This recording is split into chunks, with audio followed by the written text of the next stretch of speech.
You're listening to Catholic Chicago. Ahead, the Archdiocese of Chicago brings you programs about the people, events, and issues that touch our lives.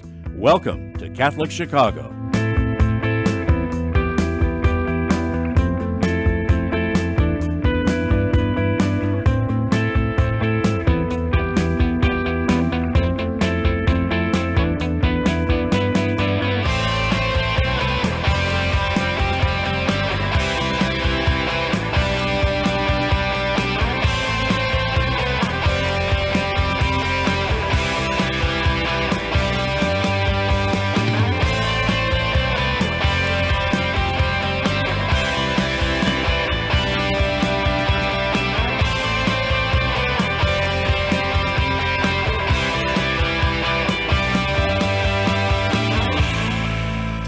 Good morning and welcome to Focus on the Liturgy here on WNDZ 750 AM. We are an element of programming of Catholic Chicago. I'm Todd Williamson from the Office for Divine Worship with the Archdiocese of Chicago. And I'm Timothy Johnston at St. Thomas the Apostle in Hyde Park. And I'm Danielle Noe from Liturgy Training Publications, also with the Archdiocese. Good morning. Good morning, here on the day before Thanksgiving. You all set, both of you? All set. Of course. Which again, we're talking about Thanksgiving. Danielle says she's ready. That means her Christmas trees are up. We are here every fourth Wednesday of the month, and our show focuses on all the aspects of the corporate, communal, liturgical life of the church. We talk about the rites. What else, Danielle? The readings, the symbols, the signs, liturgy of the hours, everything that makes up our prayer life, the prayer life of the church. And we'll probably have to break with this. We probably should break with this next month to talk about Advent. Because it is coming up. It is coming up. However, we have been devoting since July of this year. We've been devoting our shows to breaking open the apostolic letter of Pope Francis, Desiderio Desideravi. He issued it on June 29th, the Solemnity of Saints Peter and Paul. It's a letter that was written to all of us, to the whole church, to you, to me, to the pastors, on the liturgical formation of the people of God. And so since July, we've been breaking open the main themes. We've been breaking open main principles that Pope Francis has made. He talks about the desire that Jesus has to be with us, and that that is the very reason why we go to Mass on Sunday, because he has invited us, and that he wants to encounter us, and that the place for encounter is in the liturgy and in the sacraments, which is foundational, right? You two, just for our Catholic faith.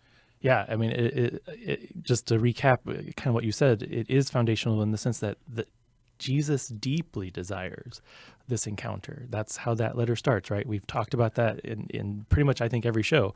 That there's you have to. I mean, it's the basis. Right. and if we're coming to the liturgy for that encounter, we also are hungry, and sometimes we have to tap into that and name that we have a hunger too that draws us to this encounter. And so every month we've focused on a different aspect. Today we're going to focus on a call, I think might be the best word. Or it's not a demand that Francis makes, but it's a call that he makes, and calls our attention to what is called the Ars Celebrandi. So it's a totally Latin title. Desiderio Desideravi and the Ars Celebrandi is our the focus of our show today. And he says that the Ars Celebrandi is very important. It's foundational to the full celebration of the liturgy, whether it be the Mass or one of the sacraments.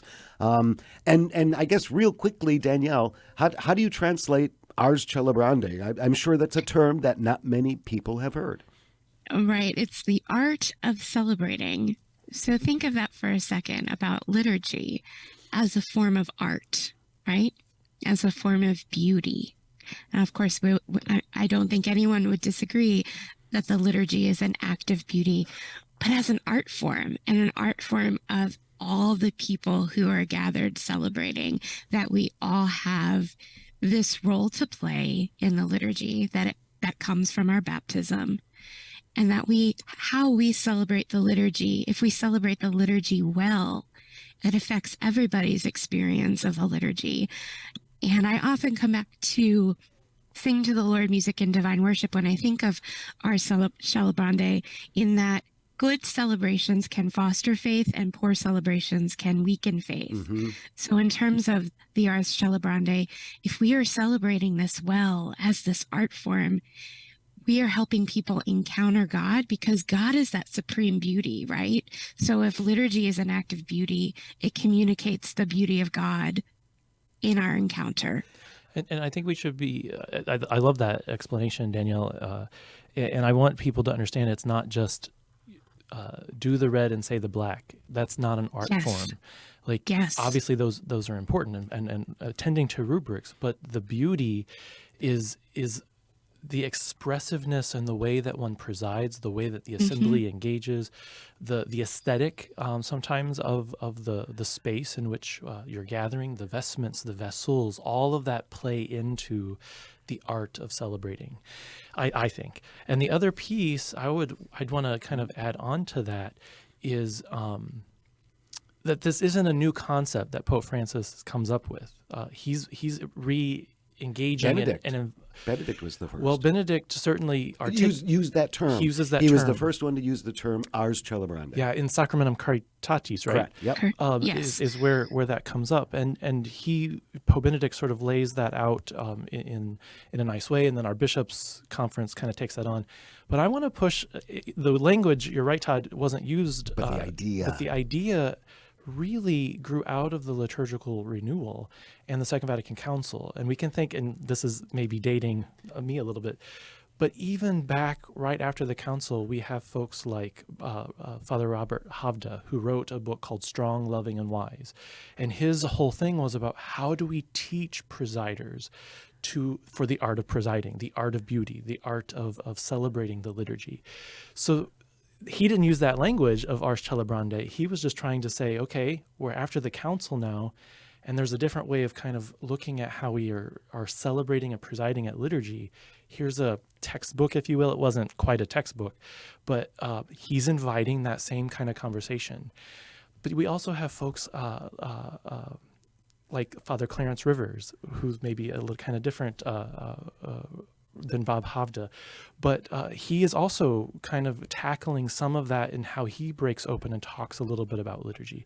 Anyway, so Pope Francis, I think this is a perfect opportunity to kind of re-engage and bring us into this conversation, to think about the beauty of the liturgy, the beauty of the way we gather and celebrate and break open this mystery. And he says at the very beginning of his letter, he says, one of my intents, Pope Francis writes, is that we should rediscover the truth and the beauty of the Christian celebration. What the transcendentals, right? The truth, beauty, and goodness, right? Kind of recapturing what that means in our liturgical celebration. Right. Danielle, I was glad that you mentioned that it's not just a strict following of the rubrics, because Francis talks a lot about that, and he does it in terms of we shouldn't limit it to just following the rules, but we also can't reinvent the wheel. Right. So it's a balance of the two. And we may be celebrating the liturgy, we may be following every single rule that's in the book, every liturgical law, but it doesn't mean it's life-giving or dynamic or vibrant or reflects the personality of the assembly. I went to a church recently where they did everything right in terms of, music and processions and preaching and so forth, but it wasn't implemented well. A cantor that's too loud to the point of singing over the assembly, which then quieted the assembly. So, if I'm at a liturgy and I don't want to sing, there's something wrong. But, how are we celebrating the sacraments, for example, if when we're baptizing, are we fully immersing so that it conveys a death and rising? Are we using incense that we can see and that we can smell, that surrounds the coffin, for example, at a funeral? Is the presider, does he open a hymnal from the very start in the entrance procession and sing along with everyone else as a sign of invitation that everyone is welcome and encouraged to sing? How we do the liturgy affects how people respond to the liturgy. I think one of the best definitions, if you will, of ars celebrandi that I've heard was at a conference recently, a gathering. It was a national meeting. And the presenter talked about it, that the ars celebrandi is entering into the liturgy, either presiding or participating, wholeheartedly, with a wholeheartedness. And I thought that was a great way of describing what we mean by the art of celebrating. Yeah, that sort of self-emptying and allowing yourself to be fully present, entering in. I like that. That's a good image. Yeah, with the whole heart. Yeah. Because and Francis does talk about it in the letter Desiderio. He spends a lot of time talking about, as you mentioned, one of your examples, Danielle, the presider, and the art of presiding, as an example of ars celebrandi. But he also applies that to the whole liturgical assembly. It's not just the presider. It's not just the priest. Remember what he makes the note in there, that the only subject of the liturgy is the celebrating community, is the Church Christ. Yeah. Who enacts the liturgy, the Church Christ. It's the liturgy is the prayer of the people of God when the body of Christ gathers. Right. It is led by the head, right? But it is everybody, every member of the assembly has to know the art of celebrating. And so, I mean, I think even for our listeners then, at this early point of the show, to even consider, how do you participate artfully?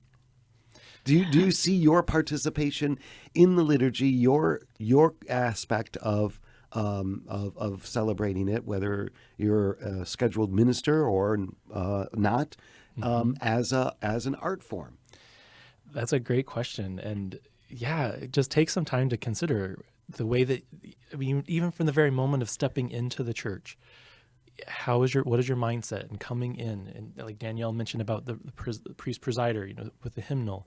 Are you the one picking up the hymnal and singing? I was just sharing a story recently with a friend. When I was in Washington, one of the liturgies I went to was from a community in one of the African countries that I cannot remember for the life of me now. But what was artful about that particular celebration was it was very culturally enriched, and the whole community was swaying together. Now that was normal for their context, cultural context. But that was beauty. There was an entering into of giving of self to the whole assembly, and the whole assembly sort of singing in unison, swaying, or not quite dancing, but there was movement, because their body couldn't. If you're filled with the Spirit within that particular culture, you can't be still. Yeah. But it wasn't just one person. There was a movement of the whole community, of the whole assembly. So think about you picking up the hymnal and singing or responding And we'll pick it up there when we come back. We're just introducing the idea of the ars celebrandi, the art of celebrating, as Pope Francis gives it to us in his apostolic letter. Stay with us. We'll be back with more focus on the liturgy right after these messages.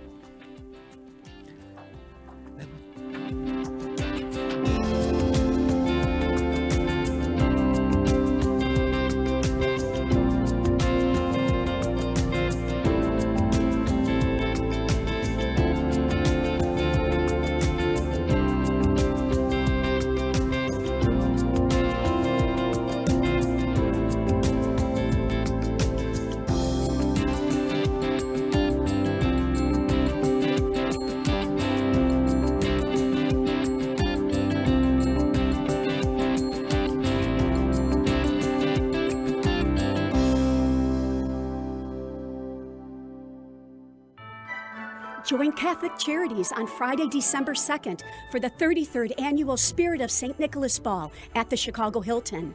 The Spirit of St. Nicholas Ball is one of the most elegant galas of the holiday season in Chicago, and proceeds provide critical funding for our programs and services into the new year. Families, friends, and work colleagues make a tradition out of gathering at this extraordinary black tie event to celebrate the Christmas season. Enjoy an opening reception, gourmet meal, and live entertainment courtesy of the Ken Arlen Orchestra, all in support of Catholic Charities.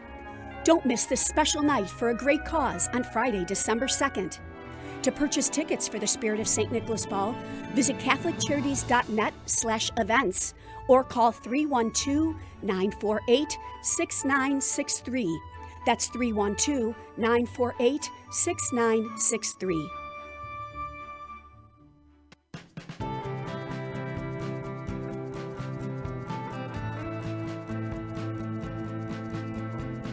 Year 44 for me teaching. When I started here, there were teachers here that had taught me when I was a student. Now I'm the old person.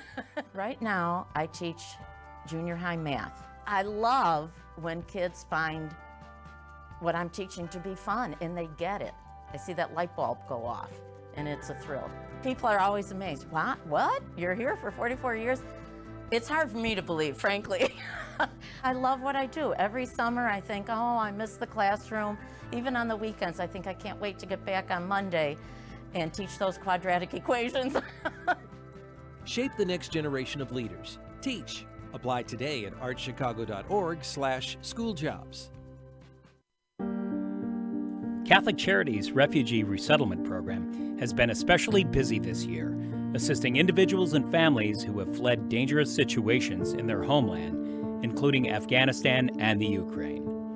The Refugee Resettlement Team helps with everything they need to start to rebuild their lives in a new country, including housing, employment, clothing, food, English classes, and referrals for legal and immigration services. The refugees are tremendously grateful for the compassion and practical help they're receiving, and they're giving back and helping each other plan for a brighter, safer future. Volunteer opportunities are currently available for those who would like to be family mentors and tutors, so children and adults can practice English.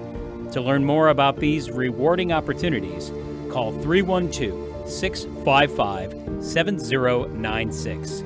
That's 312-655-7096.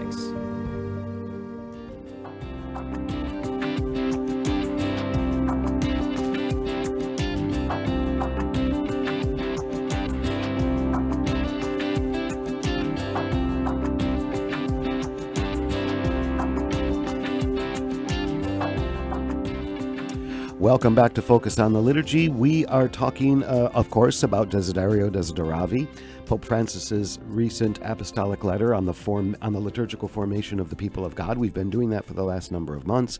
And today we're talking about the idea of the ars celebrandi, the art of celebrating. Pope Francis raises that as a goal, as a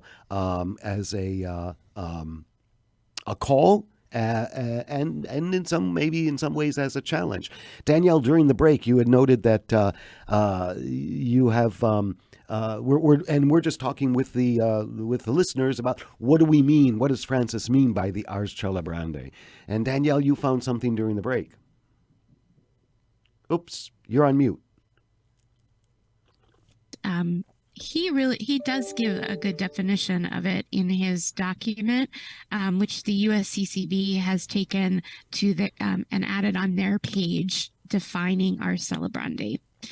And Benedict describes this as a way to foster the participation of the people of God is the proper celebration of the rite.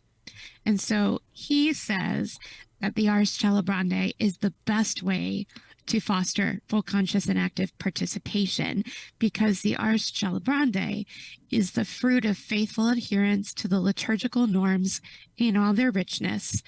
And then he continues by saying, for 2,000 years, this way of celebrating has sustained the faith life of all believers, called to take part in the celebration as the people of God, a royal priesthood, in a holy nation. So Pope Benedict is drawing on 1 Peter, and that is also referenced in the Constitution on the Sacred Liturgy. And he's making a link that this comes back to the priesthood of all believers from our baptism, that we're called to share in the priestly ministry of Jesus. And as a sharing in the priestly ministry of Jesus, we are making an offering of ourselves as a sacrifice of praise in the liturgy. And that really comes back to kind of that phrase you use, the celebration of heart, that you heard at that conference, right? That when we give our whole selves, yes, when we allow ourselves both internally and externally, when we give surrender ourselves in the liturgy. Yep, when we surrender ourselves in the liturgy. I Yep. mean, when we surrender ourselves to the liturgy as well as in the liturgy. Right? Yep. And we've talked about this before, that you can even look at that whole idea of surrendering ourselves to the liturgy. I mean, I think that comes first. And then surrendering ourselves in the liturgy, right? And I mean, just real basic examples. Danielle, you and I have talked about this both on the air and off the air. I don't know how many times, but you know, we surrender ourselves to the liturgy. And I mean, a real nut and bolt example is, you know, how many times does the assembly sit down after the opening collect and the first reader gets up and you go, oh God, not him. Yeah. Oh God, I hate when he reads. It's so distracting. And I may have that reaction, but then I have to call myself to remember that somewhere in that church, that lector, God, through that lector, is touching the heart of a brother or sister of mine, and I need to give myself over to it. Right? I mean, when I pray to God, when in my own individual prayer, I've said this before, I don't use words like consubstantial or beseech or oblation. That's not how I pray to God. Yeah. But when I enter the liturgy, I need to surrender myself over to that. And and in this example, let the words of the liturgy become the words of my prayer. It's right. So even just that, to surrender yourself to the liturgy is an art. Yeah, no, as you're saying that, one of the ways, and I don't know if this is appropriate or not, but sometimes using that particular example is I've learned, like, if I close my eyes, it helps me with that kind of distraction and helps refocus, or helps me enter in to listen differently, or at least to hear the words and think about the presence of God. And because, there are certainly things that can be, but I think that's what Pope Francis is getting at, is how do we work with our liturgical ministers, our presiders, so that they also aren't distracting from the liturgical act, but that they're contributing to. And nobody's perfect, right? We all make mistakes. We all have off days. You know, some lectors are really great, some are challenged, but maybe are great sometimes. You know, it just, we continue to work, we continue to form, we continue to invite into this conversation, because that's what we're working towards, right? Right. You know, in trying to, let me ask both of you this, just in trying to get a sense of what we mean by the art of celebration, the ars celebrandi. How would both of you react to this? Because ars celebrandi does not mean performance. Right. So how do you react to that? Boy, that's a great. Go ahead, Danielle. Well, this comes up a lot in my job at LTP. This idea of there is a fine line between our performance at the liturgy, because and the it is skills performative needed for theater. Right? Yes, it because is performative. liturgy involves all of the elements of a good production, but the difference is entering into it and becoming part of it. Whereas with theater, it's all for show, right? And entertainment. And that does conjure up emotions and responses from people attending those events. But with liturgy, we're becoming one with God. We're entering into this Paschal mystery. Nice point. Yes. So the story that's being told is our story. Yes. And we're part of it. But we still have to be attentive to all of the things that a good theater production involves. We need to be attentive to our skills as a musician, that I'm not just playing black notes on a page, but my playing is breathing with the assembly. It's breathing with the text of the liturgy. What a beautiful image. It's a heartbeat, and we become one with that. And I think I shared this story before. I really struggled when I moved to Chicago liturgically, because I had been at St. John's for 4 years, where Timothy and I both went to grad school, and we worshiped with the monks there. And because the liturgical life is so much a part of just their daily existence, that they were just so in sync with the liturgy, and you couldn't help but fall in sync with them. Yes. Hold into it. When I went back to parish life, I realized how chaotic regular liturgy is. It seemed very rushed to me. There really wasn't a time for the silences that come at the certain parts of the Mass, and everything seemed just on a fast pace. Let's move from this to this to this. And I was overwhelmed. I had a really hard time entering into it. And it's because that I didn't feel like the heartbeat was there.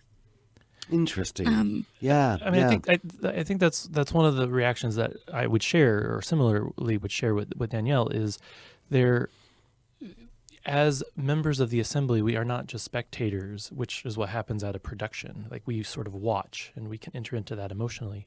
But what is different, and this is why I like what Danielle mentioned about sort of the breath or the heartbeat, is part of our goal as we are coming together and uniting, and we're hearing the word, we're being fed, is that we are attentive to the rhythm of the liturgy. Yes. Because it's not mine. Right. And so if I'm listening to my neighbor, and Danielle, you made me think of, again, in Washington, I had done a workshop for a group of deacons, and we prayed morning prayer together. And as Todd and Danielle probably know, when you get clergy together, often they recite the Liturgy of the Hours. It can be rushed, or can seem rushed for somebody that takes more time. And afterwards, we prayed, we did, it was nice. And I just stopped and I said, okay, before I actually start my presentation, I want to talk about breath. And they're like, breath? Why? And I said, because you all prayed this very differently, not as one voice. And so I demonstrated in that particular group a way of we kind of did some breath exercise first, and then we prayed whatever psalm it was again with intentionality. And at the end, where because my challenge to them was, I want you to not listen to yourself. I want you to make sure you're in unison with the person next to you, and be prayerful with which automatically made them slow down.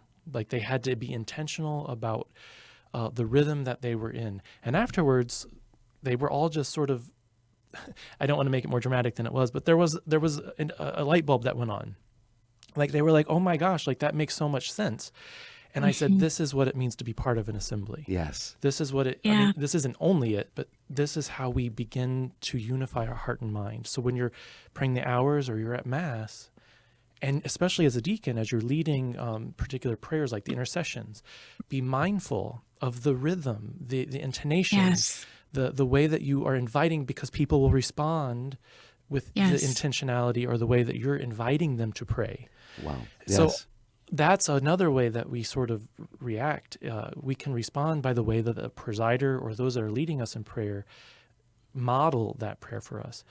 The other just last piece to that, as you were sharing, Danielle and Todd, and I don't remember the actual quote, but Cardinal Lorenze actually talks about, he has a quote that I'm going to unfortunately murder because I don't have it in front of me, but he basically says, if the theater world can take so much time in basically putting together their productions with rehearsals and well-prepared scripts and direction and choreography and all of that, he's like, then the liturgy demands much more.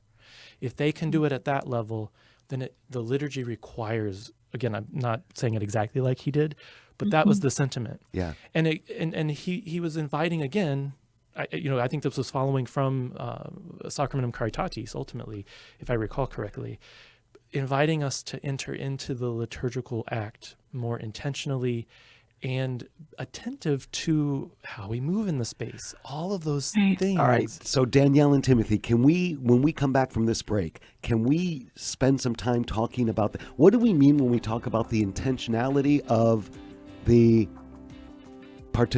assembly? Yeah.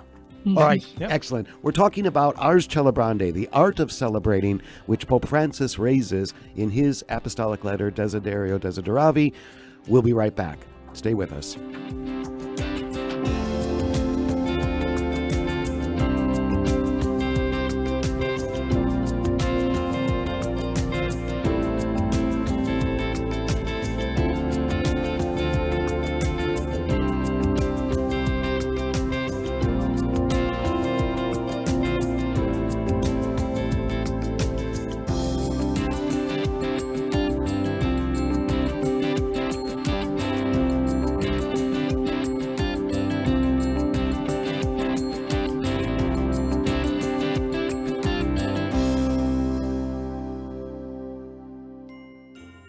Catholic Charity's 75th annual celebration of giving is underway in support of those who are struggling to make ends meet every day.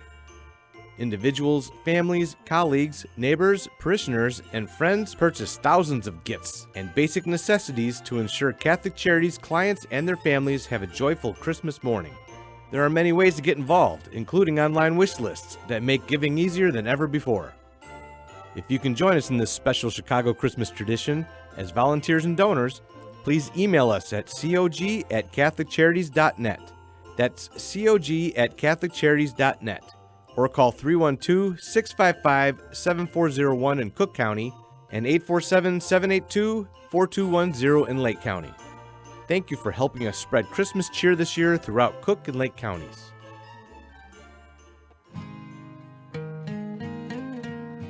I am a seminarian. The Church needs compassionate and well-trained priests to help guide each of us through life. What inspires me, what draws me always to the priesthood is continue to see priests be a beacon of hope for other people. You can play a part in the education of these young men as they prepare for a life of service to others. I want to be that beacon of hope too, and it sets my heart on fire. To support our seminarians, make your gift at archchicago.org/seminarian fund or call 312-534-7959. The cemetery ministry is a core ministry of our Catholic faith tied to the corporal works of mercy. It's comforting to know that our Catholic cemeteries are caring for the remains of our loved ones awaiting the resurrection. There are 44 Archdiocese of Chicago Catholic cemeteries willing to help you in your time of loss. Call 708-449-6100 or visit CatholicCemeteriesChicago.org. Catholic Cemeteries, serving the Catholic community since 1837. You're listening to Catholic Chicago. Ahead, the Archdiocese of Chicago brings you programs about the people, events, and issues that touch our lives. Thanks for letting us be part of your morning. Now again, Catholic Chicago.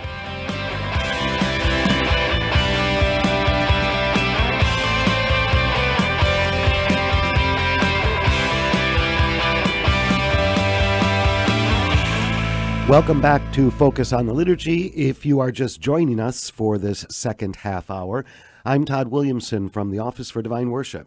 And I'm Timothy Johnston from St. Thomas the Apostle. And I'm Danielle Noe from LTP. And we're talking about the art of celebration. It's a principle that Pope Francis raised in his apostolic letter, Desiderio Desideravi. And Timothy and Danielle just helping our listeners understand what does he mean when he talks about the art of celebrating. Certainly that applies to the presider, doing more, Timothy, as you said, than just doing the red and saying the black, right? And Danielle, you said you talked about it in terms of getting in sync with the heartbeat of the liturgy, and Timothy, in that last section before that last break, you were talking about entering into it with one heart. Yeah. And I mean, I think both of those are excellent images of what we mean for just the listener who's saying, well, what art do I need to, express in going to Mass? Well, if the Mass is everything we've been saying it is, right? It is the prayer of the body of Christ. It's the prayer of the Christ Church, as Pope Francis says, and it is the celebrating community, right? And it's not performance. Then that means entering for all of our listeners. That means entering into the liturgy when you go to participate or to collaborate, as the Constitution says, right? That uses that term to collaborate in the celebration of the Mass. Do you do it with intentionality? Do you do it with wholeheartedness? Right? Yeah, I mean, that's what we were kind of breaking open a little bit during the break, was that word of intentionality and being attentive to and purposeful about picking up that hymnal, that procession as you're moving towards the communion table to receive. But it can't just be a mindless act in some ways. And there are days, obviously, where that happens, right? Right. But we go with the best intention so that we show up and we are our best selves, we present as we are, and we're attentive to what's happening and not just letting it happen to us. But we're engaged in it in the way that we listen, the way that we're singing, the way that we respond. The way we respond. Do we respond? And I'm talking to myself too.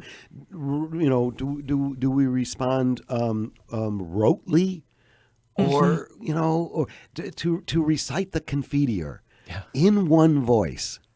Right. Even the way you were talking about the deacons praying the Psalms, Timothy, to be aware of what I'm asking. Yeah. And all you, my brothers and sisters, to pray for me. Right. And, I mean, that's a great example because I think of that every time I hear the Confiteor. And because I'm aware of my own sinfulness, and I'm sitting there thinking like, oh, I don't want them to know my sinfulness.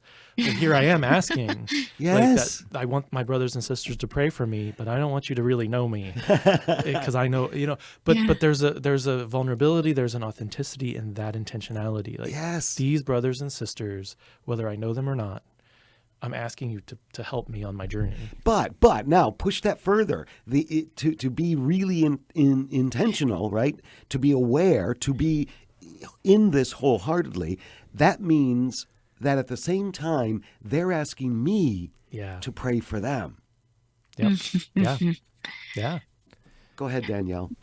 Do we allow ourselves to actually respond in the way that the texts are asking us to, right? Or do we listen to the word and allow it to become part of us? Are we actually looking at the text of the music that we sing and be inspired to be disciples and praying and that pray text? Right. Are we literally lifting up our hearts to the Lord in when we're self-surrender? invited to do that? Do we realize that we're singing with all of the angels and saints in glory during the Eucharistic prayer? Do we think of, wow, my prayer right now is being joined with what's going on in heaven? Yeah. And that's again, for the listeners, that's what we mean by intentionality. It doesn't mean, and it doesn't, like we said, it doesn't mean over exaggeration. And Pope Francis talks about that, right? He says it's a balance, right? He says it's a balance. It's a balance, and he has this kind of this long list of in betweens, right? It's in between fastidiousness and carelessness. It's a balance. It's in between over dramatization and just reciting it by rote. He says it's not sloppiness, but it's not scrupulosity either. Yeah. It's that balance. I think it's about being authentic, genuine. Right? Yes, and and that authenticity inspires others to be part of it, because especially if you make the comparison with RCIA, for example, and that the church is modeling for those who want to be part of the faith, what it means to be disciples, what it means to be people of prayer. So are we truly authentic in our celebration? I like that. And so even with that example we were using before, so if I'm striving to be authentic, to be genuine, then that means in the Confiteor I am, or the penitential act, whichever form, I am truly praying, Lord, have mercy. Right. And I am truly praying, Lord Jesus, you came to call sinners. Yeah. And wait a minute, I'm a sinner. That means he came to call me. Yeah. And the person I'm sitting next to. I mean, that's what it means to pray with intentionality and wholeheartedness and the art of celebrating. And also about sharing that with others. It's, everybody is called to do the same thing. Right. It's not like, oh, she's singing over here. That person replies, or I'm standing during the Eucharistic prayer because I think that's better when everyone else is kneeling. It's all common gesture. We're all called to do the same thing because it's the prayer of the church, and we need to do the prayer of the church well and with our whole heart. And that happens when we surrender to it. Yeah. Yeah. When we give ourselves over to it. And that can be a scary place, like to. Oh my goodness! There's a vulnerability, obviously, of exposing, sort of what we think is hidden, but God already knows, and we have to, and that could be like you're afraid of your voice, or. Oh my goodness! It could be lots of different reasons that we, but that once we can name that and we can say, okay, how do I enter in to the liturgy still, instead of just, because as you were saying that, Danielle, one of my favorite things in parishes, and I've seen this in many places, is handing out the worship aid or the hymnal, and you get the person that comes in and they wave their hand at you, say, oh no thanks, and or the response, I don't sing. And it's like, that's really like someone's inviting you into the liturgy. Yeah. And now you already put a wall up to what's happening in the liturgical act. But they're not thinking about that. They're just like, oh, I don't sing. Yeah. And at the end of the day, you do sing, or whatever, whatever it might be. But yeah, like we might have to wrestle with some of the uncomfortability of what it means to be intentional and authentic, to bring our full selves, because that's what we're doing in the liturgy. We're becoming more and more. To bring our full selves, our whole selves, so that we can offer it. Yeah. Along with Christ's self-offering. Yeah, I mean, there's nothing more beautiful. Even Danielle, the way you were talking about it earlier. I mean, I'm just thinking this now. That even calls me to be intentional about the procession of gifts. When I'm not one of the people presenting. Oh, sure. Right? Yeah. But that means to be that calls me to be intentional during the presentation of the gifts, to be aware that not just that the gifts are going up, but that those gifts represent me. Yeah. And I don't think most of us realize that those gifts represent us, the gathered faithful. Yep. And how often is that part of the Mass so rushed? That everybody's getting the collection and the money, and then all of a sudden the people are rushing down the aisle and it's gone. We missed it. Right. Now, does that mean that the presentation of the gifts needs to be dramatic, and it needs to no a spotlight on them as they're as they come up. Yeah, as they come up, like the figure skater. No, that's not what we mean. But it means, but be intentional. Yes, be wholehearted about it. Be intentional. This is kind of a funny story. When my goddaughter was baptized, me and the godfather were asked to bring up the gifts because she was baptized right after Mass.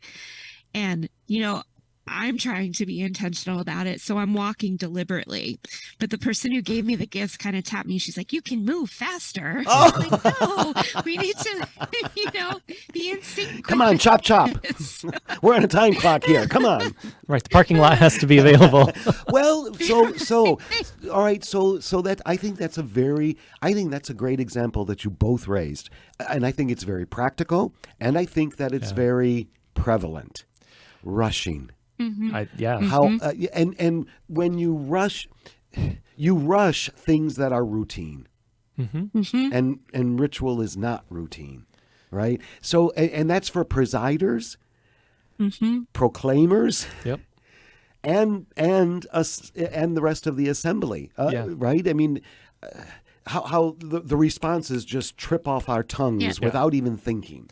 The Lord's Prayer is my favorite example, because I always think that you have usually like 5 or 6 different people, not tempos, tempos, and they all sort of end at different times. Yes. And it's like, that's one of those places like, why aren't we listening to one another? That's what I always ask. Like, why aren't we listening and hearing what each of us are praying? Oh my goodness. The creed is the same, and a lot of that falls to the presider to set a rhythm, because sometimes the presider, if they're still talking in the microphone, for example, it kind of disrupts the rhythm of the assembly and everything becomes discordant. So we need to be listening to one another. It's like in choir rehearsal, right? What does the choir director teach us to do? To listen to the person next to us so that we can soften our voices, mold our voices, blend our voices, get louder when we need to, so that it's all one voice. Oh my. Funny story about this. So when I first started celebrating with the monks at St. John's, the very first time I went there, the guest master was standing at the edge of the pews, and he's motioning for me to come over. And I thought, oh boy, what's going on? And he says, you have a lovely voice, but can you tone it down? A few monks were offended. And I was very upset when that happened, because I didn't want to offend anybody. But looking back, I completely understand where he was coming from, that he wanted us to we were welcome to, participate in their liturgy, but we all had to be one voice and be in sync with one another. Yes. It's like knowing your partner in a relationship, right? Of one heart, right? Mm-hmm. Oh, wow. It's like knowing your partner in a relationship. There's the vulnerability that it calls us to, Timothy. That's right. Yep. That's good. Oh my goodness. To want to be in sync with these strangers I don't even know. Yeah. We're talking about the art of celebration, the ars celebrandi, as Pope Francis raises it in his apostolic letter, Desiderio Desideravi. Stay with us. We'll be right back with more ars celebrandi after these messages.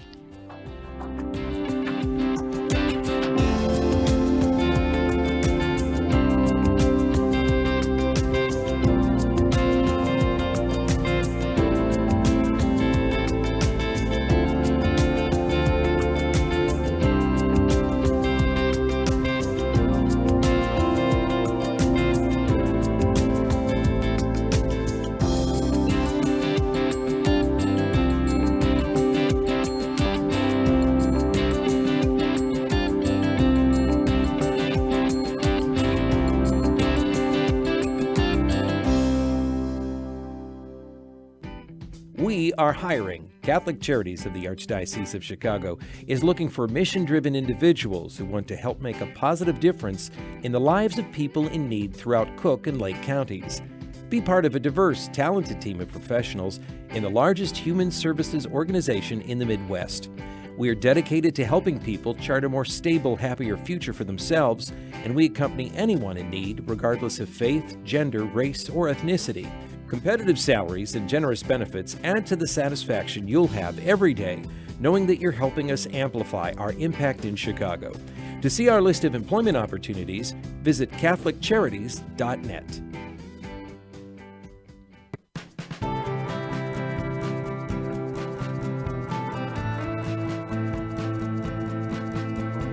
People always say, how can you spend your day with 3-year-olds? Seeing the changes that they go through and just the journey and how they grow, this is a very rewarding job.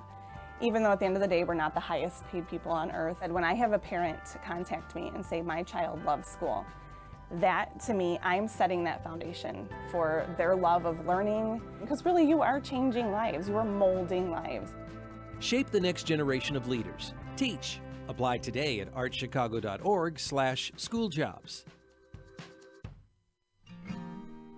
At Catholic Charities, we want to remind you that we are here for anyone who is a victim of domestic violence or anyone who has a concern about someone they think may be a victim. Domestic violence affects millions of people each year, both women and men, of every race, religion, culture, and economic status. It includes physical, psychological, and emotional abuse, inflicted in both subtle and overt ways. The impact on children can be devastating. If you or someone you know are victims of domestic violence and you are looking for a place for healing and recovery, call us at 773-935-3434 in Cook County and 224-430-4977 in Lake County. A safer, happier tomorrow can begin today.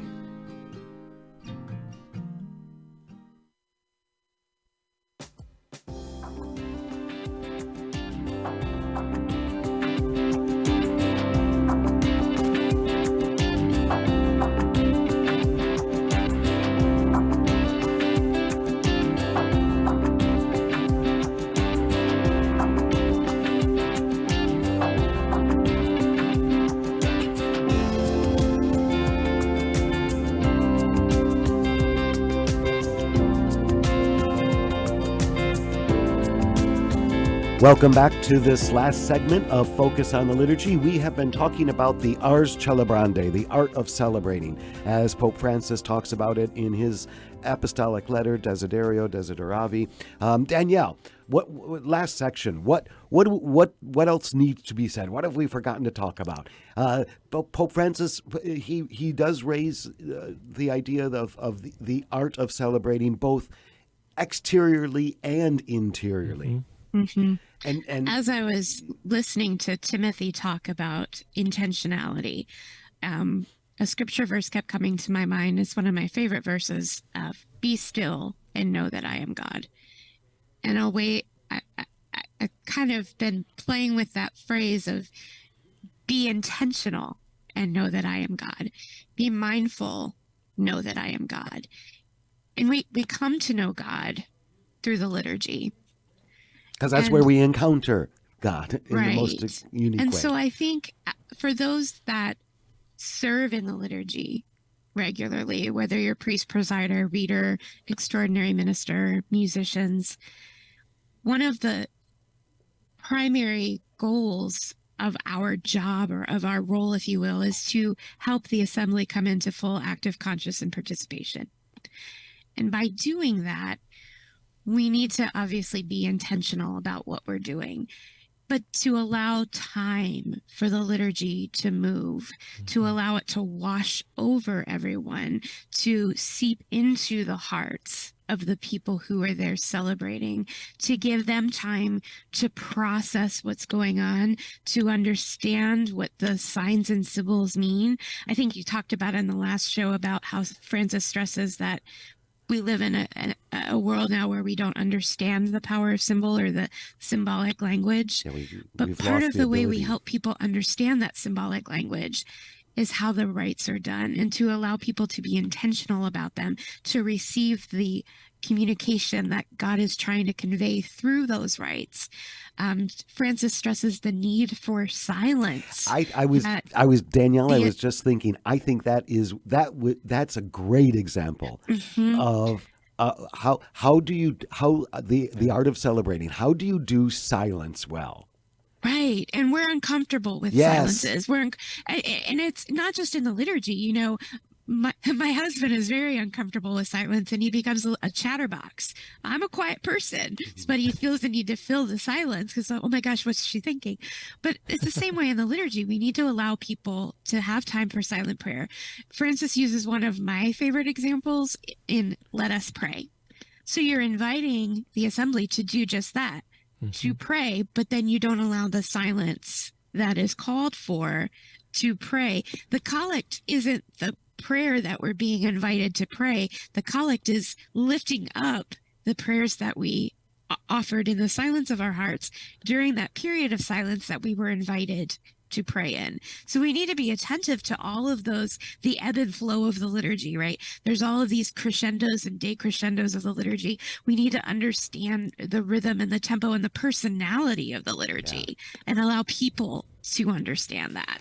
Francis spends some time addressing silence in the letter in Desiderio. You know, it's saying, and he was tying it, I think, along the lines of Danielle, like you mentioned, what we talked about last month, the symbolic language, and I mean, how to be intentional about silence then, because there have been times when I've been called into the silence of the liturgy, and I try to make myself aware that it's not just me being quiet. It's me entering into silence together with all the others who are part of this assembly. Yeah, there's something about. I mean, first of all, there's a power in that silence. Yes, there is. When you, again, being vulnerable to it, like allowing yourself and acknowledge the restlessness, acknowledge the uncomfortability, and just give it over. That's the Paschal mystery. Yeah. Die to it and let it be. Because there is such a power when you do, because you become, it's like, monastic tradition, again, kind of looking at this, or we can look at the early church fathers and desert mothers and fathers. That silence is another place to encounter God. That's part of the dialogue that we have in the liturgy. I think that if we don't allow ourselves the time to digest or to sit back, then we can't hear what God's inviting individually, collectively, for all of us, inviting. Because I'm going to hear the word of God differently than you, because of the context I'm in. Right. So if I don't have space to be attentive, what is the Spirit calling to mind? There. And Francis says that in the letter. It's in the silence, he says, that we let the Holy Spirit work on us. Yeah. Right. How often have we experienced the solemn intercessions on Good Friday, for example, where it's kind of jumbled? It's let us pray, let us kneel. As soon as we kneel, we're back up again. You hear the kneelers making that loud sound when they're being raised up. But, allow people to hear what's being prayed. Yeah, Danielle, there's a silence in the kneeling too, right? That gesture, that we need time to do that. To settle in. You need time to settle into it. When my first year in religious life, I was asked to sing them at the abbey that I was at, and I took it very seriously. And so when I invited the community to kneel, I was praying, so I allowed my prayer to kind of be the model of silence. And there was probably a minute of silence in between. And afterwards, one of the Norbertines came up to me and was like, why we don't do that? I said, we do actually. That's what the church calls, this is where the prayer happens. This is where people's prayer happens. There's Timothy stirring the pot. Always, right? Always. So, but that's a great example too, because we're up and down, and there's no. Yeah. And when I was at the cathedral, even in Milwaukee, by the time I was just getting into my prayer, they were already standing again. I'm like, I haven't even started. Right, exactly. Because every week, even those intentions, they draw us to pray in an intentional way for the ways that we've encountered needs in the world. Yeah. So when we hear that prayer for the church or the world or whatever, all of that. One of the options, I wonder, one of the options for the universal prayer response is silence. Yeah. How powerful could that be? For the poor, and then silence. This is what for the church. I've been trying for years. And then silence. I would love that. Talk about intentionality. Talk about art, the art of self. And then you got the practical among us, or my practical side, that says, no, that's going to take too long. Right. But that's what Francis is calling us to. That's what the liturgy calls us to. We shouldn't be bound by our wristwatches. Yeah. Just let it flow naturally. Yes. And even with the universal prayer, wait until the assembly has said that response and add a moment of silence after the response before saying the next intention. Often they overlap with what's being responded to, and that's why I think it's chaotic. Yep, exactly. Well, since we've been talking about silence, I just want to note that LTP actually publishes a book called Silence. By Joyce Ann Zimmerman. Joyce Ann Zimmerman. And it's written for you. It's written for listeners like you.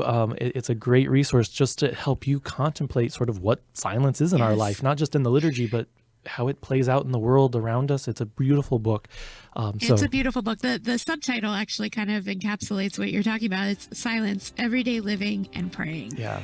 We encourage our listeners, if you haven't yet, go to the website of the Vatican. You can find Desiderio Desideravi on the liturgical formation of the people of God, Pope Francis's letter to us, what it calls us to in terms of our participation and our celebration of the liturgy of the Church. happy Thanksgiving. Tomorrow is Thanksgiving, so I hope it's a wonderful celebration. Yeah, and again, we will see you here next month. We'll talk a little about Advent, I'm sure. There you go. God bless everyone. So long. God bless. Bye-bye.